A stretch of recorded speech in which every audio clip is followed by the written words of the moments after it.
Vous les médecins, vous n'avez pas besoin de réfléchir, vous n'avez qu'à apprendre. Je suppose que toi aussi tu as déjà entendu ça pendant tes études, dans tes stages, où on te répétait que tu n'avais qu'à faire ce qu'on te montrait ou ce qu'on t'a toujours appris et que tu n'as pas besoin de réfléchir pour ça.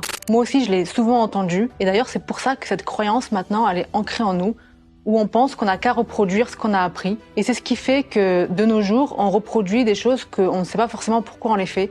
Je pense que ça t'est déjà arrivé de prescrire systématiquement les mêmes examens et un jour de te poser, de te dire mais en fait pourquoi je prescris ça et de ne pas avoir de réponse puisqu'en fait tu fais ce qu'on t'a toujours dit de faire mais sans vraiment comprendre pourquoi. Donc je t'invite maintenant à te poser les questions. Quand tu prescris un examen, quand tu poses des questions, quand tu fais un examen clinique, de te demander pourquoi en fait. Qu'est-ce qu'on recherche en faisant ça? Est-ce que c'est parce qu'on nous a toujours appris? Mais au final, si ça ne sert pas à grand chose, est-ce que ça vaut le coup de continuer à les faire ou pas?